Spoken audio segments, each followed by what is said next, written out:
There are similarities between minimal drawing and poetry. I think there is a love of the white around the thing and isolated on a page. What makes cartooning so unique? I think they're unique in that they are two in one. They're words and pictures.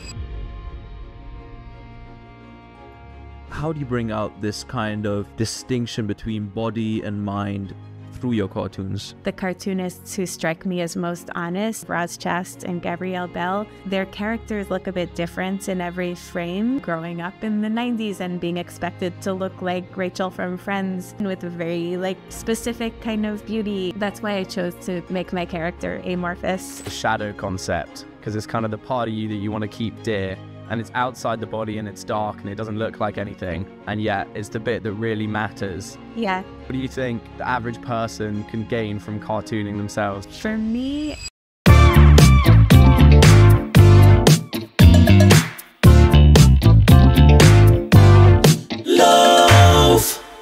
So we'll get straight into it. You are releasing a book very soon, I think, How to Baby, a no advice given guide to motherhood.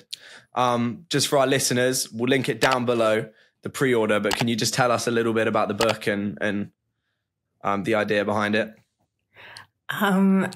It's a book about, it's really a memoir about the first year of parenthood and also the before times being pregnant. But it's masquerading as an advice book. I read a ton of advice books when I was pregnant because I was very nervous, and I found them very delightful and very kind of easy to make fun of. And I just wanted to make fun of them. And the third thing it is a book of pictures. I've never made a book this way before.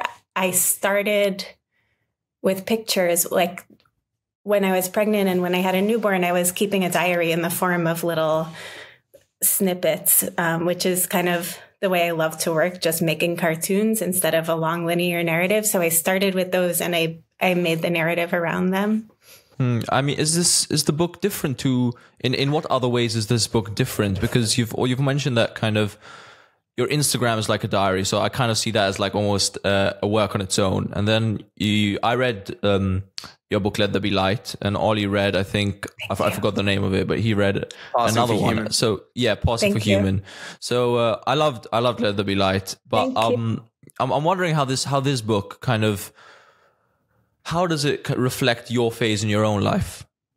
Well, Let There Be Light and Passing for Human were both more traditional comics where they were stories, and the words are divided into panels, and each panel usually has a picture, and the pictures and the words kind of go hand in hand to tell the story. And I could nerd out about that, but I will not. And then my Instagram, which I don't do very much anymore. It doesn't feel like the time for Instagram for a cartoonist somehow these days. I miss it a lot, but my Instagram was just kind of a diary on which I would post many pictures every day just of how I was feeling and what was going on. And I tried to keep things kind of cryptic enough that it wasn't overshare-y, but I think I have a very odd view of what is overshare-y. So in many ways, I do overshare. And the drawings in How to Baby are like the drawings on my Instagram, where they were just processing life for me and being kind of pointed and being funny and sometimes being mean and showing a lot of emotion. And in a way, I'm always trying to unite the cartoonist side of myself with the storytelling side of myself. But I think I was trying in a slightly different way this time than I did with the comics. Okay. I mean, there's so much to get into, and you said you don't want to nerd out, but that's exactly what we want you to do. We want you to nerd out about what makes kind of cartooning so special as a medium in itself. It's quite a unique medium, and I grew up reading comics myself a lot. I read a lot of, Marvel and DC as well, but The Walking Dead, I read before the show as well, and Art Spiegelman's Mouse, which I think you could taken some inspiration from.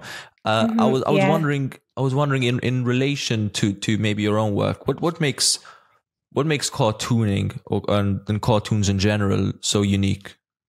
I I think they're unique in that they are kind of two mediums that are in two in one. They're words and pictures. I know like movies are also a mixture, and operas are a mixture. So, and musicals are a mixture, and songs are a mixture. But so it's not that unique, but it is. I have a bunch of things to say. One is that Sure. I always wanted to be a writer, but I just like drawing just is my language. I've always drawn, and I drew long before I wanted to be a writer. So I think by making comics, I'm trying to be honest.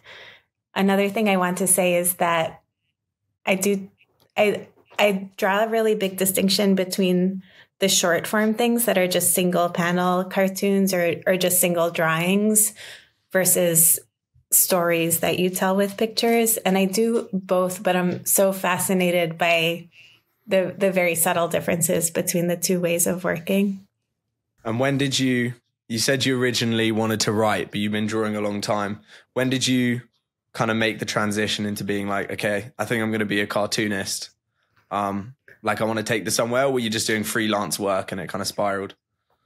Oh no, it was before work, but I always drew. I think I should have been a cartoonist always, because I don't know, I'm not, I went to art school and I found out there that what I do isn't necessarily what happens in the art world. Like I don't have big concepts, and I don't make things very well or beautifully.